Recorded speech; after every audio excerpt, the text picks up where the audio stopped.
Para saudara dan saudari yang Tuhan cintai, selamat pagi dan selamat bertemu lagi dalam renungan harian dari Paroki Santo Petrus dan Paulus Sargapura, edisi hari Senin, tanggal 28 Agustus 2023. Hari ini Gereja Semesta memperingati peringatan wajib Santo Agustinus, Uskup dan Pujangga Gereja. Mengawali hari yang baru ini, kita hendak mendengar dan merenungkan sabda Tuhan.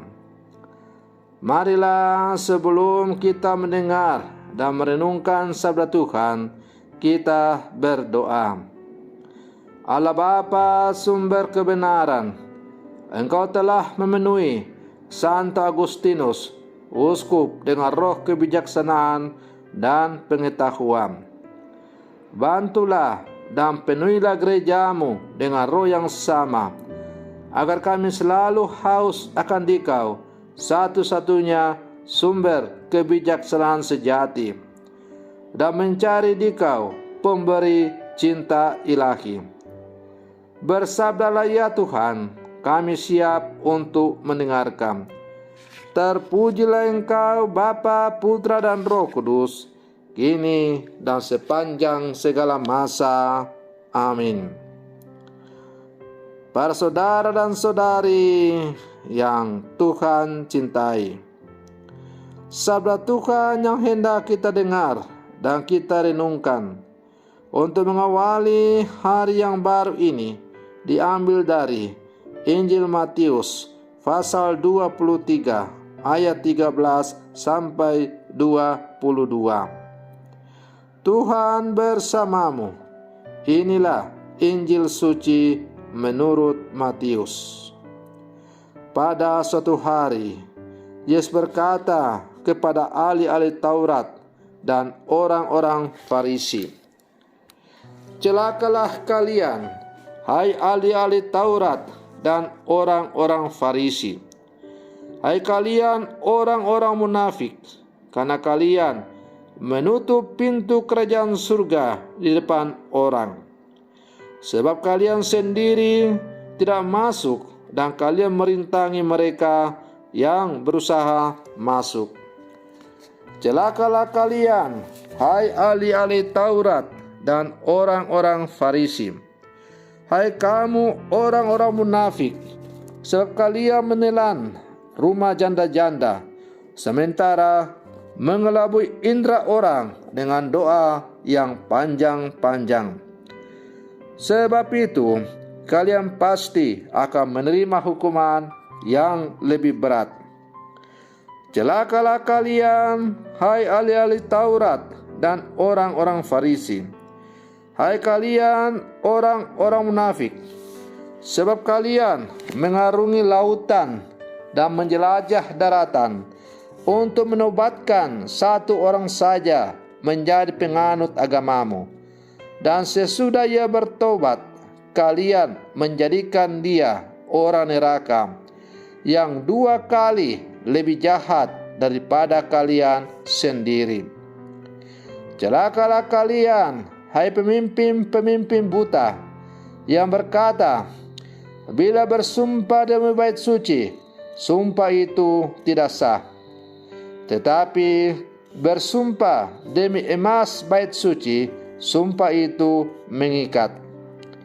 Hai kalian orang-orang bodoh dan orang-orang buta, manakah yang lebih penting, emas atau bait suci yang menguduskan emas itu? Dan kalian berkata, bila bersumpah demi mezbah, sumpah itu tidak sah.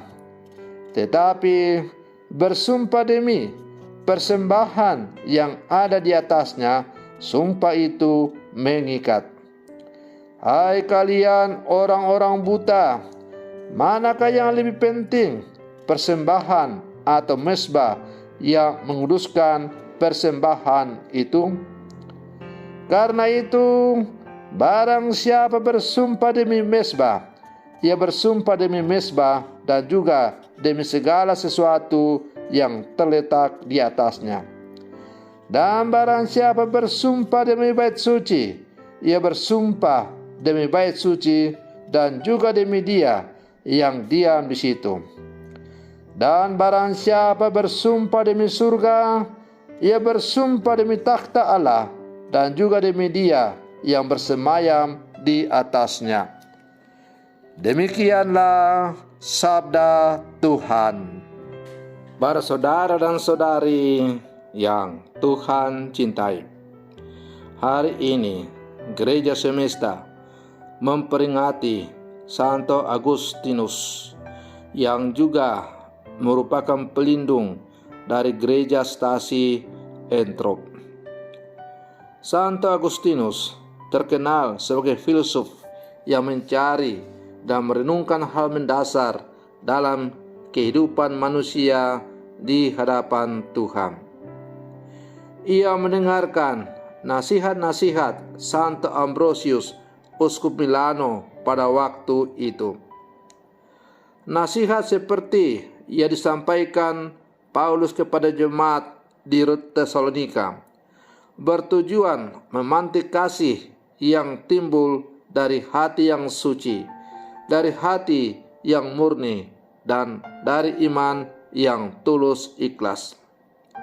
Ia didoakan terus-menerus oleh ibunya Santa Monica dan akhirnya dibaptis menjadi pengikut setia dari Yesus.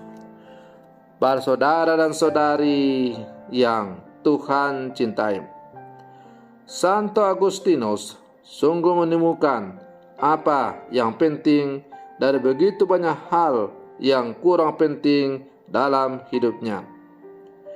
Tidak seperti para ahli Taurat dan orang-orang Farisi dalam Injil. Ia sungguh menemukan betapa Allah dan kerajaannya lah yang terbesar dan terpenting, bukan hal-hal manusiawi yang seharusnya menjadi sarana penghantar orang kepada Allah. Aturan-aturan dalam hukum Taurat dibuat untuk membawa orang kepada Allah dan bukan sebaliknya. Doa-doa panjang diciptakan untuk memuji Allah, bukan untuk mengelabui orang. Persembahan-persembahan digelar bukan demi persembahan itu sendiri, melainkan demi Dia yang menguduskan persembahan itu. Santo Agustinus menjadi teladan kekudusan umat beriman. Para saudara dan saudari yang Tuhan cintai, maka kalau hari ini kita merayakan peringatan Santo Agustinus, kita diajak untuk sungguh-sungguh merenungkan perjalanan hidup kita sebagai orang-orang beriman dengan penuh kebijaksanaan. Sebagaimana Santo Agustinus selalu mencari Allah dengan penuh kebijaksanaan, maka hendaklah pula kita dalam menapaki perjalanan hidup kita sebagai orang-orang bijaksana, hendaklah kita semakin tekun dan merenungkan perjalanan hidup beriman kita dalam terang sabda Allah. Jadikanlah sabda Allah sebagai satu-satunya sumber kebijaksanaan, sebagai penopang, sebagai penuntun, dan sebagai penerang dalam menjalani kehidupan kita sebagai orang-orang percaya. Para saudara dan saudari yang Tuhan cintai, semoga permenungan saya untuk mengawali hari yang baru ini pada peringatan Santo Agustinus semakin menghantar kita untuk menjadi murid-murid Yesus yang sejati di zaman sekarang. Semoga demikian. Selamat pagi, Tuhan Yesus memberkati.